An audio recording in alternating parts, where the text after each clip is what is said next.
Mhm. Mhm.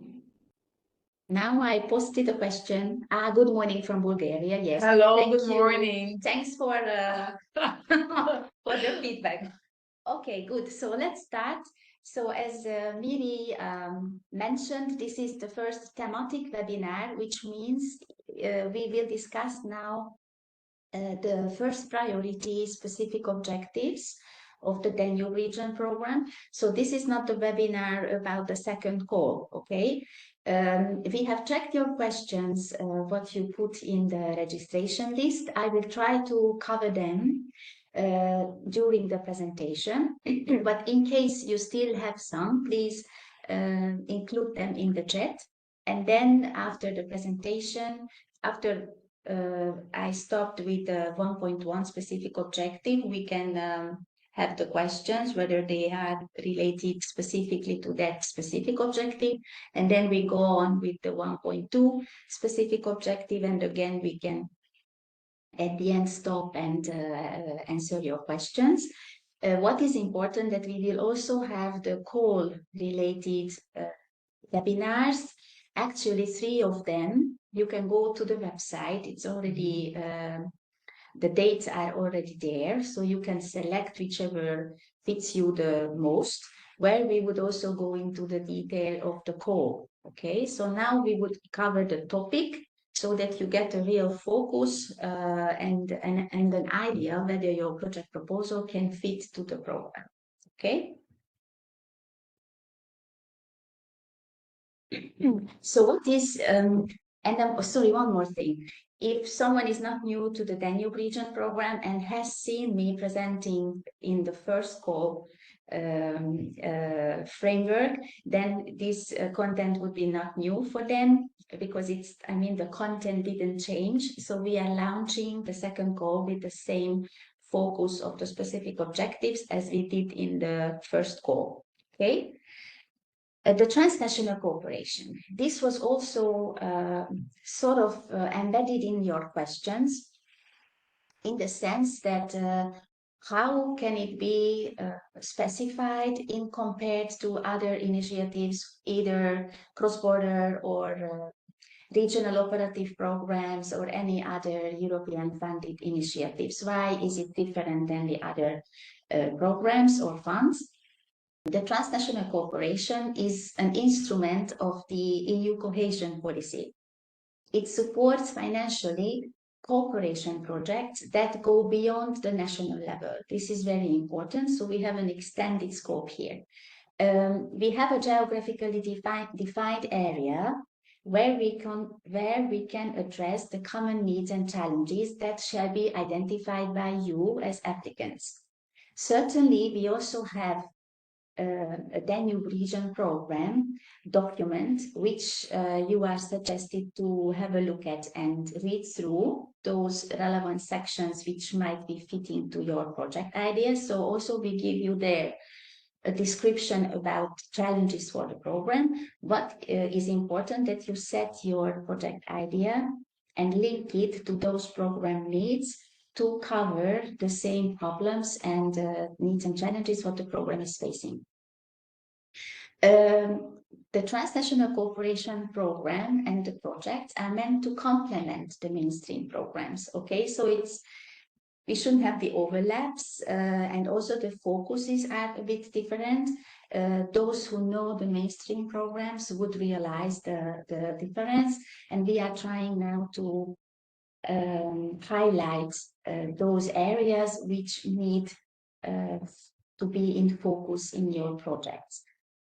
A transnational cooperation program is valuable in the sense that it can bring together the policymakers, academia, research, civil society, and private actors. And this is also something that we always request from our applicants when you set up your partnership, that you really have a nice coverage with good variety of partners, having great variety of expertise. How is this Danube region, what we are focusing at, characterized? The Danube region is also called as a region of barriers. as it is highly fragmented in political status, in economic, and in administrative aspects. We have the highest number of countries. 14 countries are members of the Danube region, and the highest number of borders compared to other macro regions. The rate of border areas, this is a very interesting data, is 44.7%. The European measures for stronger cohesion, along with the accession and neighborhood policies, they always create a new, unique situation for better integration of the Danube space. If we create a better institutional platform and transnational cooperation environment, economic, social integration, then we can complete and cohere with the mission of the Danube region to become the region of flows instead of region of the barriers.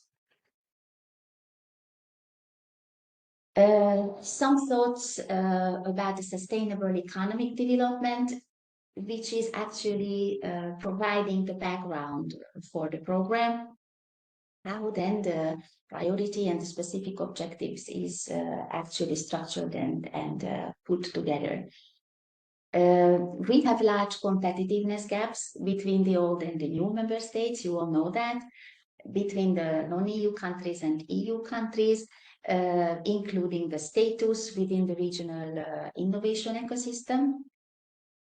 And we have a low share of technology and knowledge-intense activities. We have need to strengthen the synergies, the cross relationships between the quadruple innovation stakeholders to facilitate the uptake of innovative technologies across the whole region.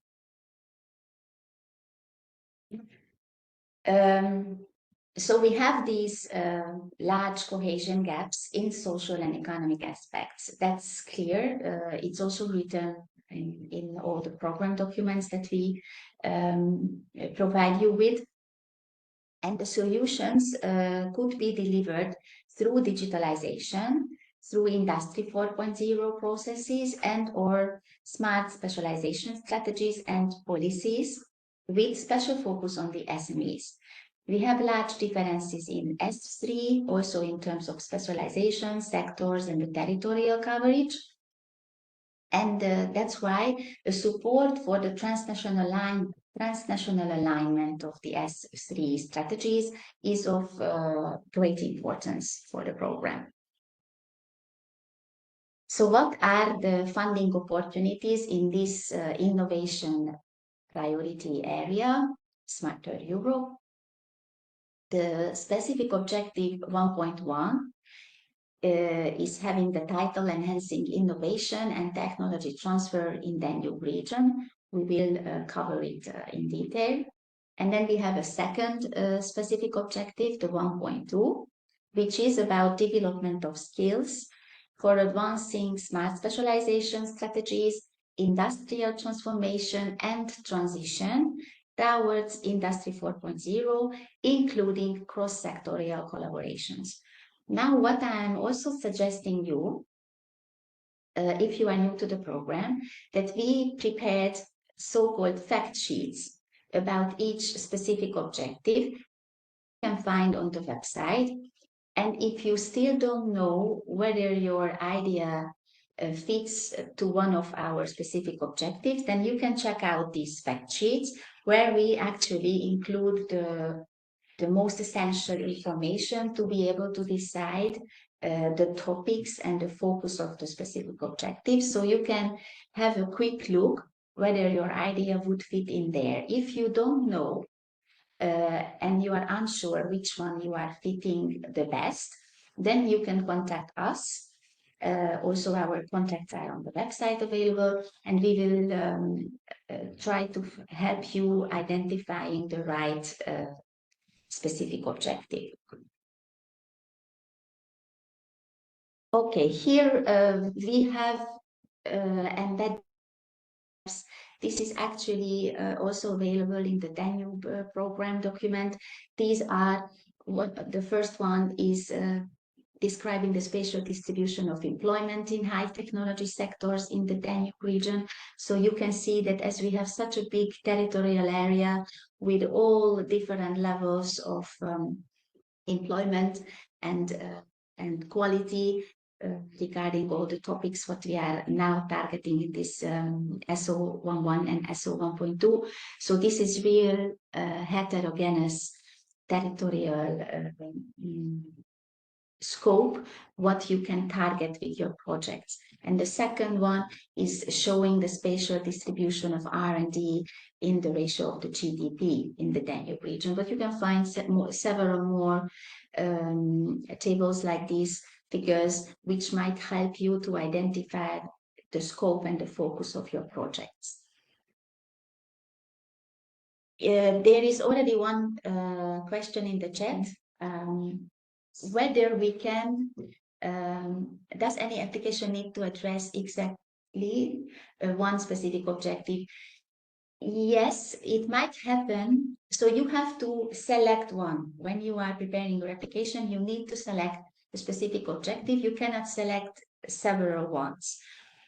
So what is important that you can define if your project idea is actually addressing several topics of the specific objectives of the program, then you have to define which one is the main one, which is where the relevance is the strongest. You can discuss with the officers and then we help you to identify. It also happened in the first call that someone addressed Csomorgó staff, colleagues of ours, and then we discussed, and in the end, we ended up in the innovation specific objective or the opposite way around. Then there is also one question. Can you please share the link towards the mentioned fact sheets? So I would kindly ask any of the colleagues if they can share the link. Okay. So a little bit of the needs and challenges for the specific objective 1.1 we will cover now. So as we mentioned, we have in the Danube region, across the Danube region, a low share of technology and knowledge intensive activities. The RDI activities are overly concentrated within the western regions or the major urban hubs, including the capital cities or the university towns. So we have these structural problems, especially in regard to the development of the high technology economic sectors and the low level of ICT employment.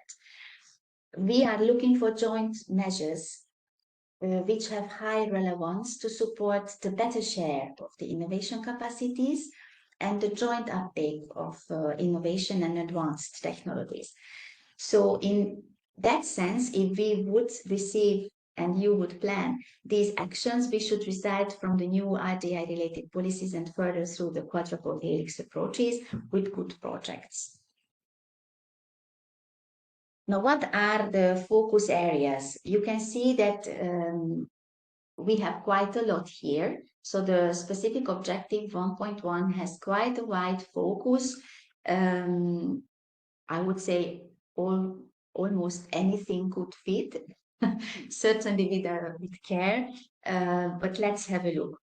So we have RDI-related transnational policies and processes, the uptake of innovation and advanced technologies, capacity building among the thematic value chains, technology transfer and uptake from and towards SMEs, circular economy policies and processes, smart, sustainable and green transport technologies and networks, e-mobility solutions, integration of smart cities and regions solutions. Now here, you might have also, again, the question whether you need to select one specific or you can target here several ones.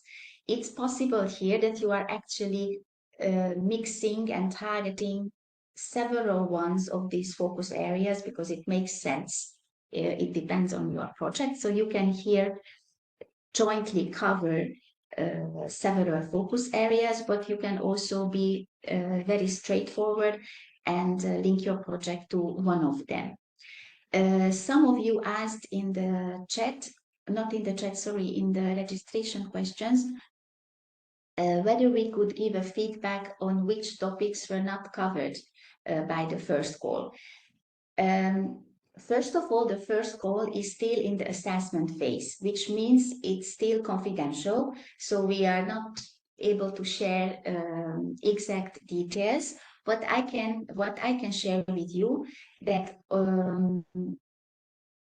e-mobility solutions were the one where we did not receive a project proposal, but rather all the other focus areas, some way or another, were covered, which is not a problem for you. So don't get disappointed or anxious then someone else already focused on one of these areas, because there are so many issues to tackle. So this is an open call for the second call framework, which means that we are receiving, accepting, and expecting projects focusing on all focus areas of the specific objective. Okay, so you shouldn't worry about it that maybe some topic was already covered and then your project proposal would not fit any longer. It would still fit. What type of activities we can have in these focus areas? That's only an example, so it's not an exhaustive list. We can have uptake of technologies alongside the thematic value chains. You can target circular economy collaboration forms and harmonization. You can have a look at the technology generation, uptake of related advanced technologies, and you can also focus on direct contributions to the EU SDR action plan for priority area 7 and priority area 8.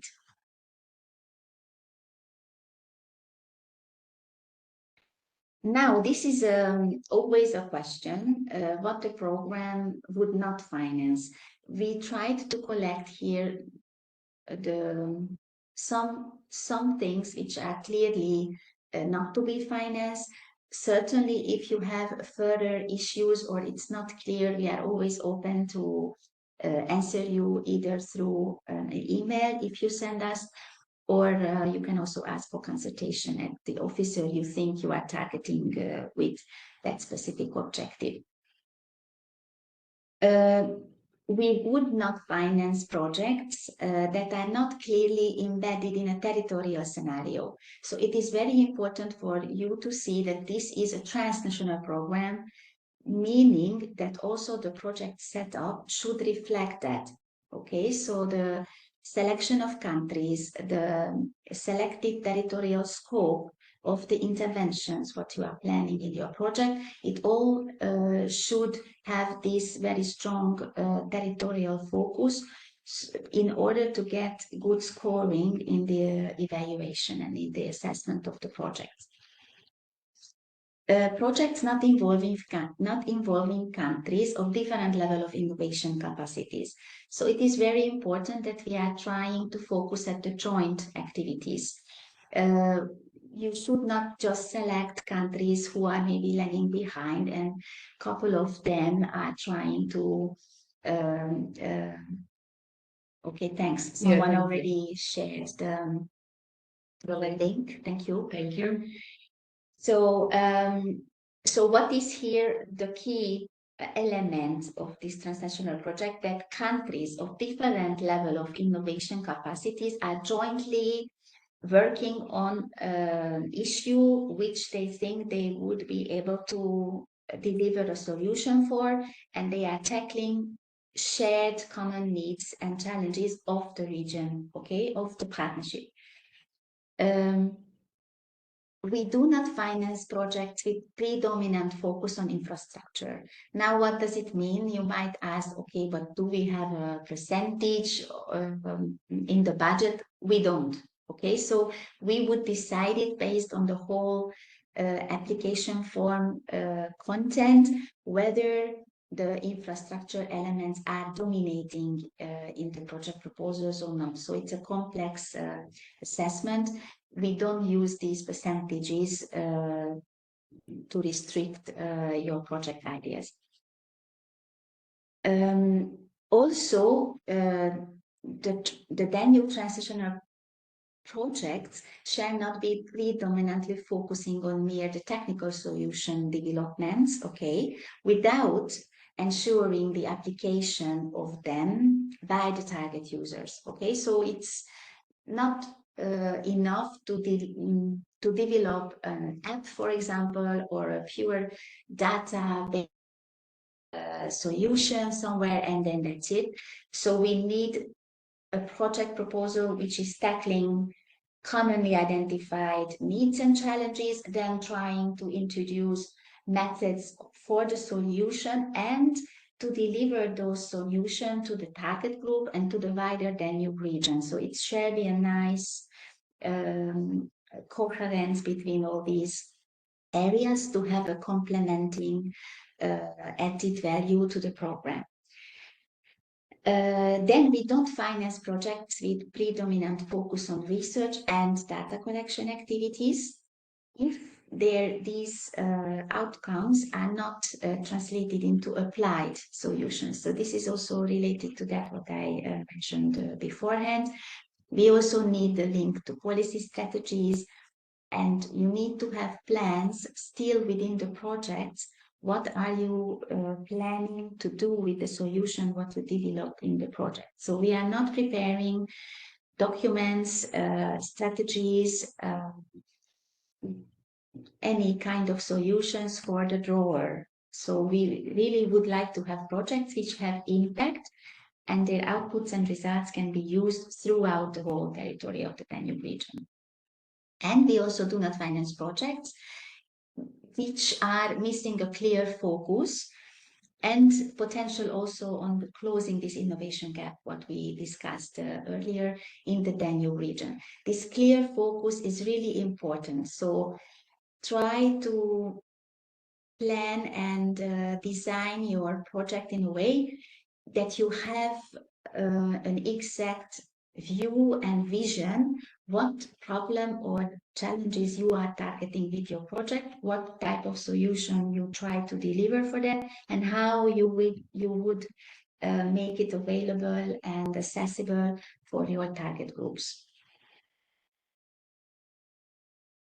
Okay, as we are now in the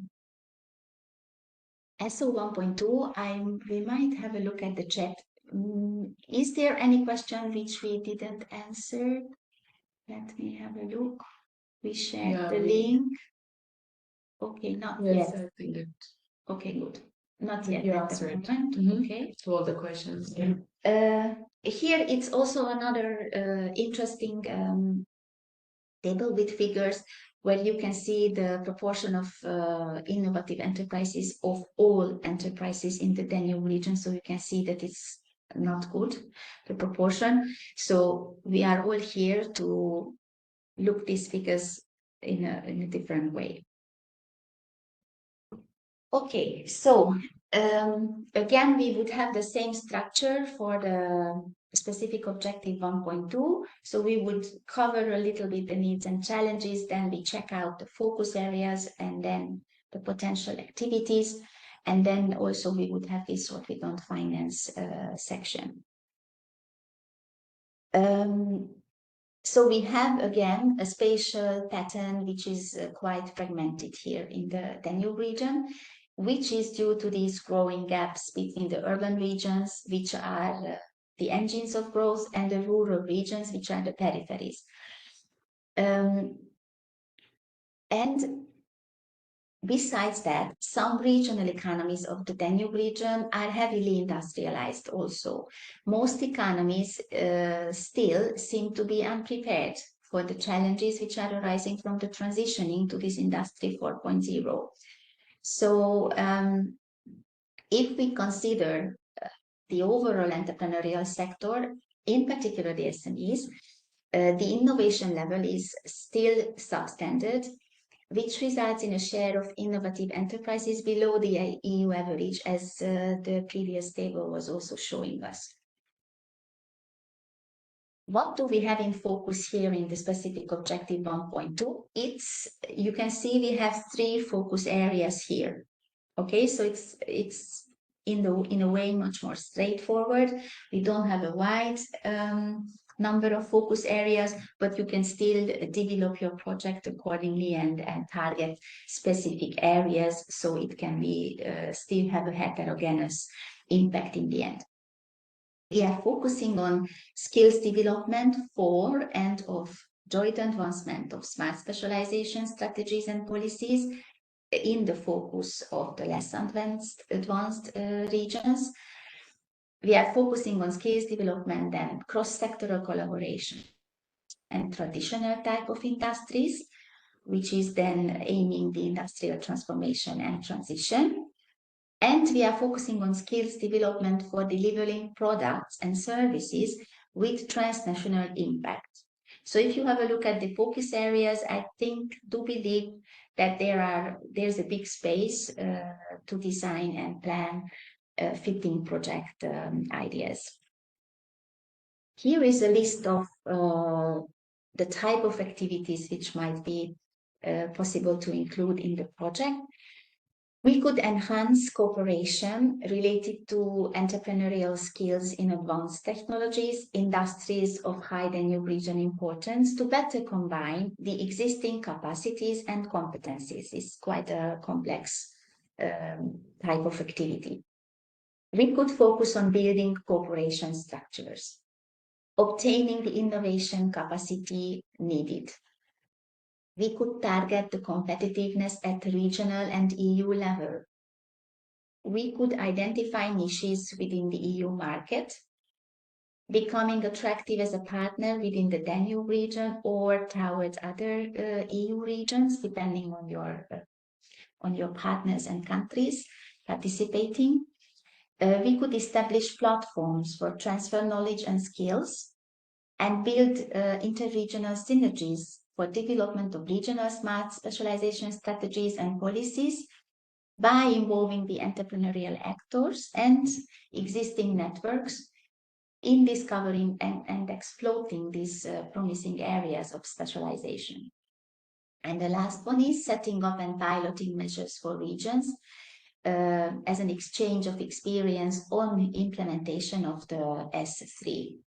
Okay, so we have quite a lot of options. You can still add your own, so which are complementing these. So this is not everything what we can have here. For you. Again, we have here this what we do not finance slide is very similar to the first one. So again, the territorial scenario is very important. You have to have countries and partners of different level of innovation capacities in your project. You shall not have this predominant infrastructure and research and data collection focus. It's important because you can have different funding instruments which are rather focusing on these type of interventions. We have a different approach. What is important here and is new and different from the other one, from SO11, that here projects shall have a coordinated policy, planning, and pilot-tested led delivery approach. Okay? And the last one is very important. If we have a project which is targeting only merely skills development as such for digitalization or any other skills for elderly or whatever, then it's not enough. Okay, so these skills developments part of your proposal shall have a strategic and policy level approach and impact in the end. So in the first call, we received quite a lot of projects which were not adjusted properly to this aspect of the program. So those projects were rejected in the first. We have a question? Yes, just to finish. Okay, please. So the question is, could we receive the presentation after the end of the webinar? Yes, you will receive the recording, and it will be also published on our website. So you will get all the material that's been discussed here. So please follow our channel media, our website, and there you can find it.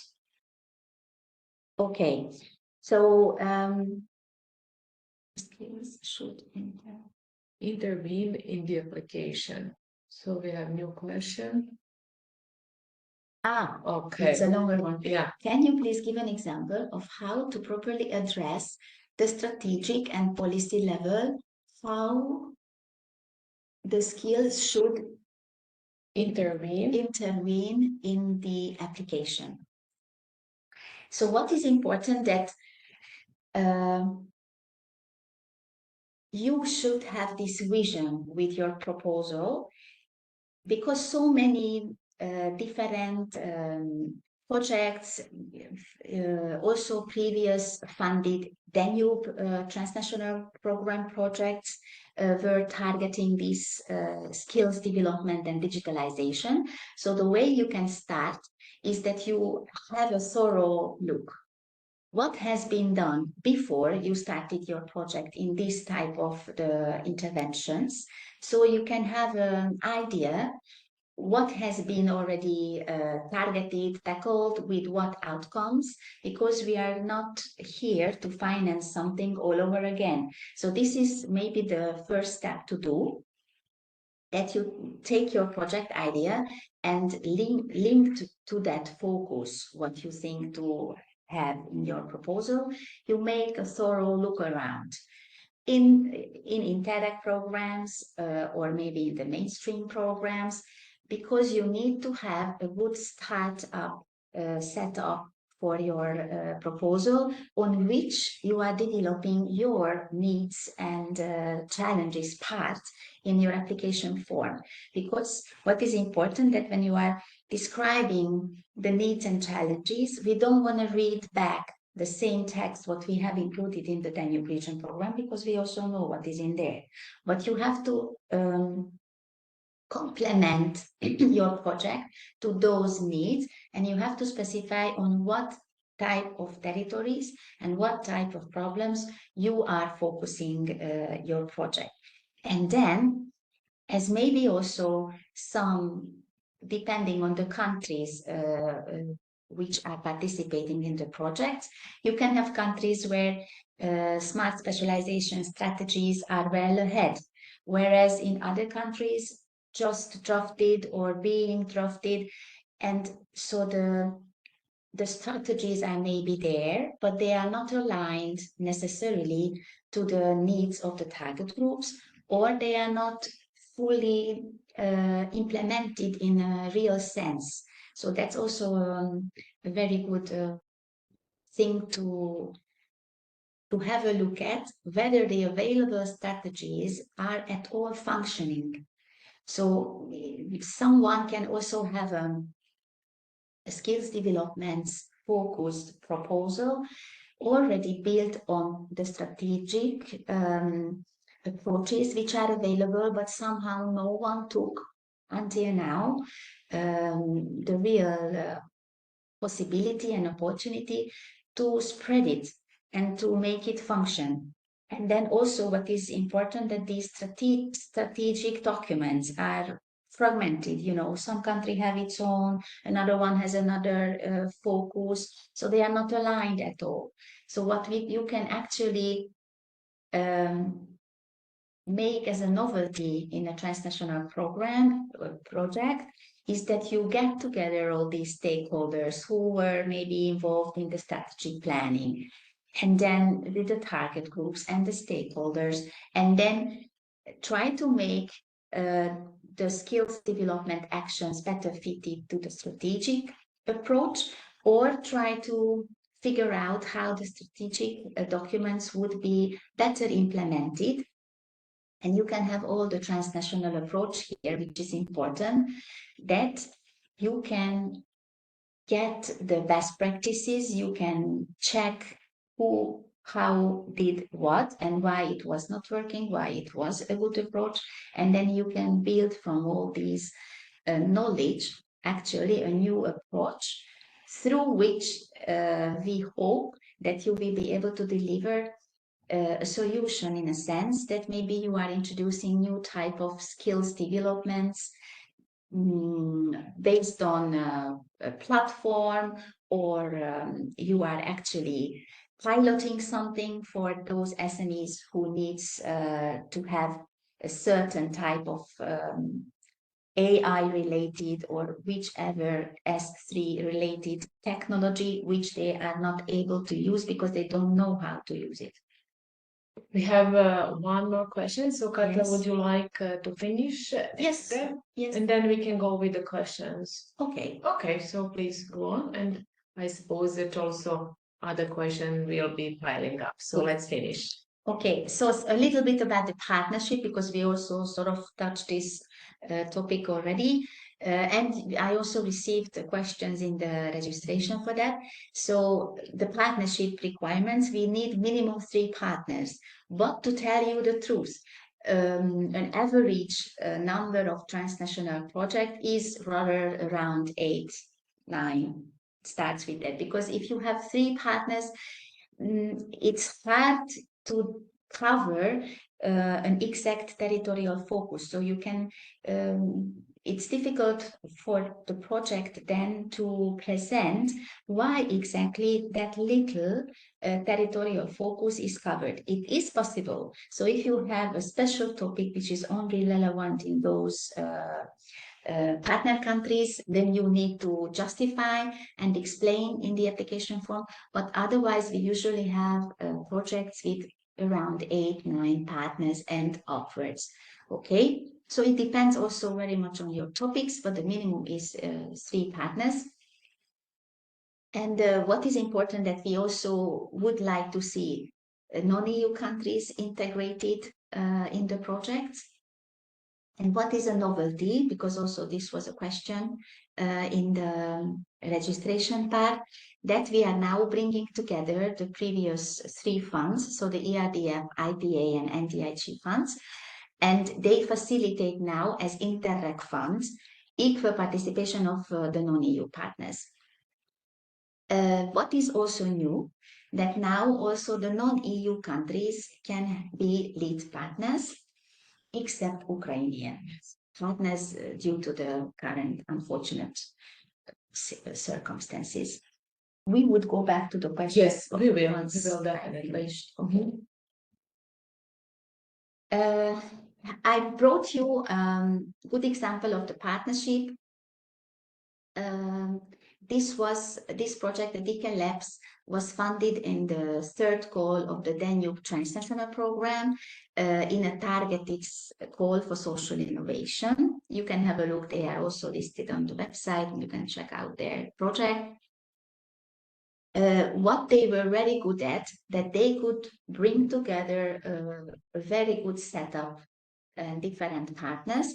So they had support organizations in the field of home care service provision without experiences in the field of social innovation labs. They had 5 partners like that. They had support organizations in the field of home care with experiences in the area of social innovation labs, 2 PPs. Then they were professional lab providers with expertise in this field of the social investment with 3 PPs. They had 2 expert partners and 2 scientific partners. So we received a very good coverage of knowledge and expertise, which were fitted and strategically selected to their project idea. This sort of right mix of expertise is important so that you can really cover the topic extensively. What they were also very good at, that we can have in the projects associated strategic partners.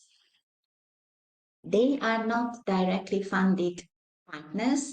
The associated strategic partners are linked to one of the financed partners, and they are actually sponsoring these associated partners participation in the project. So it means they can travel to meetings and take part in the thematic expert work. What is also important that the local level was responsible here in this project for the provision and delegation of social services, so they could cover the local level. Then they could cover the regional level, which was relevant for regional development, innovation structures, and acts in some cases also as a legislator. So if you really want to make a change with your project, you need to have the possibility and the potential path to go through to make a change and get your ideas, outputs, and results really to the real stakeholders and then to your target groups actually. And for the uptake of your results, it's very important to have clear associated strategic partners also of high level who can make it more possible for the project to reach this impact in the end. And then the national level was also relevant for the legislation system because they were really targeting after the project a new approach in this home care service providing issues which are all over Europe very relevant.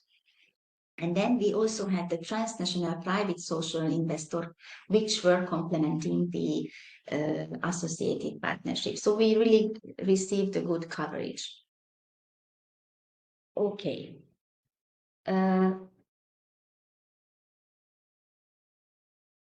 Now, about the budget, I really now don't want to go into the details because as the first call is still in the assessment phase, based on the results of the first call, we will see how much money in the end we will allocate to the specific objectives in the second call. So the numbers are now still moving depending on the monitoring committee decision in the end. What is important that the Interreg funds, which I mentioned, are bringing together these three funds, and the maximum EU contribution for the project is 80%. Okay, and then this was for you because someone asked also in the registration question how much funds were already allocated to the first call. As it is still ongoing, we didn't contracted it yet, but the 50% of the budget was available for the first call for proposal, just for you to have a sort of understanding. But we will see how much we would then actually contract in the end. It depends on the quality of the proposals and on the decision of the monitoring committee. So how you can follow all the developments if you are new to the program. So we have the DTP, which is becoming VRP website soon, where we all share general information. We have the new program document, call for proposals announcement there. And as we also have now, we have the thematic webinars, we will have lead applicants seminar, the kickoff event we already had. What is very important that we have the national contact points in each country. Their contact is also available on the website. So if you are really planning to design a project idea for the call, then I would recommend strongly to contact them because then you can really have a close look at your idea, and then you can see the national requirements also, and then they would help you also with the partner change maybe. We would have the national events which are ongoing. Yes, they're ongoing. Maybe you would like to say yes, something? yes. So please do get in touch with your national contact points. There were a couple of national events. In Austria, in Germany, in Ukraine, there will be in Moldova on the 28th, if I'm not wrong. It will be also in Slovakia, in Czech Republic, it will be on the 10th of November, but also in Slovakia, there are a couple of events going on. But please do ask your national contact points, and they will inform you. Okay. And then you also have us, so the project officers, we are linked to specific objectives, so you can have a look on the website and select our contact details according to the topic that you are interested in, and you can ask for bilateral consultations. Okay, so it's important, it's effective to have a bilateral consultation if you already know you have a project concept. Okay, if you are still trying to figure out to which specific objective you should target, or you are very far setting up partners, then I would recommend rather to write an email, uh, because then it's more effective, it's quicker, and then we can give you some hints during the or in the correspondence. You can also contact your national contact points, and when you sort of have an idea with a short project concept, then you can send it to us before the consultation, so we can prepare ourselves a bit about the concept, and we can discuss online, or if someone is around, then also in person at the Budapest office. And then, and last but not least, we also have the EUSDR priority areas. So you can have a look and contact the colleagues, and you can make your project idea better linked to those. Here is my contact details, and also you have this link for all the new funding information on the website. Yeah. So thank you, Kata. This is the end. I really enjoyed your smooth presentation, the clarity of your thoughts, and using examples. So it was a great webinar. Thank you once again also on behalf of the participants. And now let's see what questions we got. So the first one is, can the main target group for the project be young people, for example, skills development of students in universities or schools? Yes and no. I mean, they can, but then you have to set up the schools. I'm not that sure of. Universities, rather, I can imagine, but it very much depends on the really design on the project. So it's not enough information to decide. As I mentioned, you need to check out that fact sheets and those intervention areas to make a wider context around this topic. So if you ask me whether it is enough to target university students with skills development as such, it's not enough. So we would need a better context around it to see it is linked to something, to a strategy, to a solution, how to better target certain level of the smart specialization and aspects of technologies, whatever. So it can be very diverse. But we have to have this skills development idea embedded in a bigger context. I hope it's clear. It was clear. Okay. It was clear. Let's see if we have more questions. No, it seems that that's it. And if we go upwards, maybe we missed I something. think that we did not. No, we did No, not. we did not. We answered all the questions. So in Okay. case you have any other question, please pose it now. If not, then we can close the webinar. Once again, you will have the recording and presentation on our website. There is always Kata.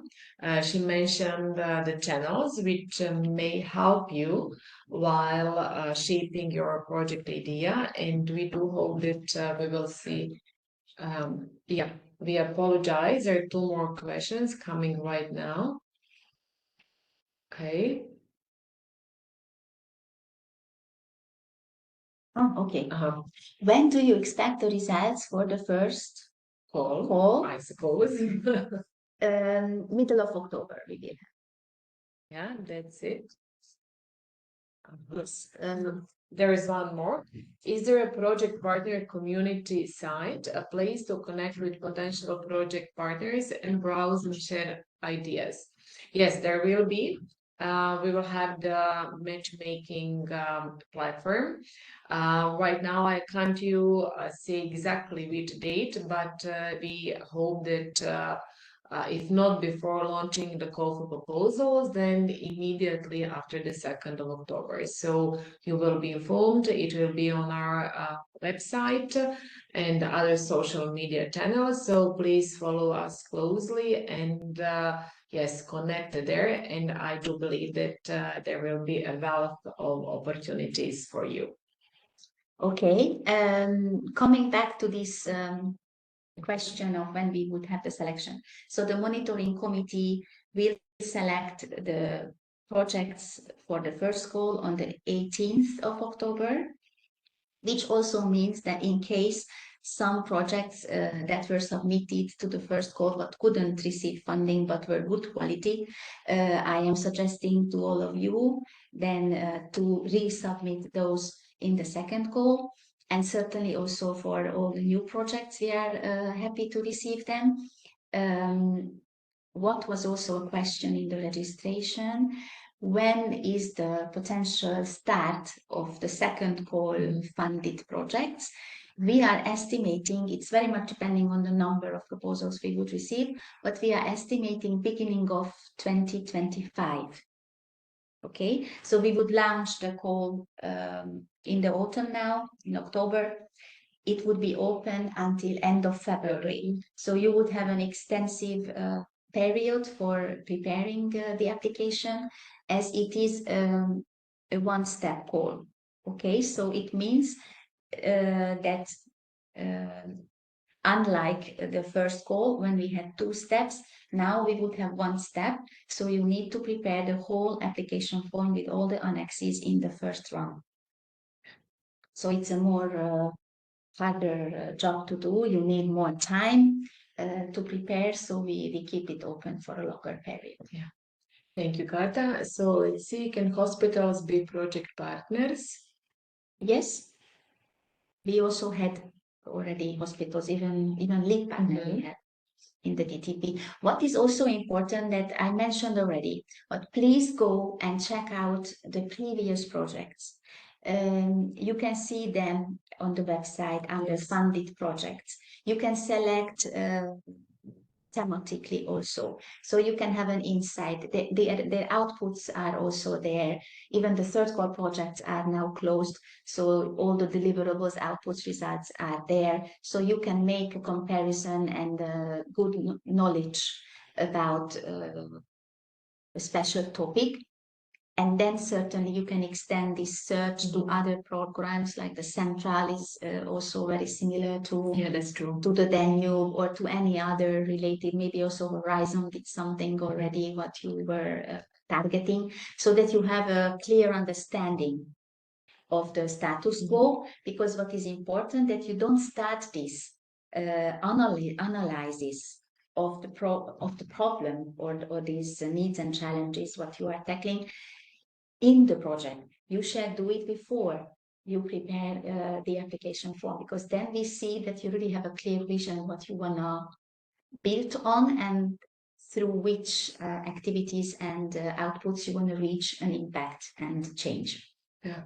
Thank you, Kata. And one more question to which we answered. Will you publish a record of this webinar? Where and when? We will publish it on our website. It will be published, if not today, then tomorrow. Let's say that tomorrow you can find it published on our website. Okay. Thank you very much for all the attention, and please do not be shy to contact us, contact the colleagues also at national level, and we are looking forward to receive your application. Yes. So Thank you all, and also see you on Thursday. We will have the webinar on Priority 2.1. So looking forward to meeting you all, and have a very, very nice and pleasant day. Thank Thank you. you. Bye.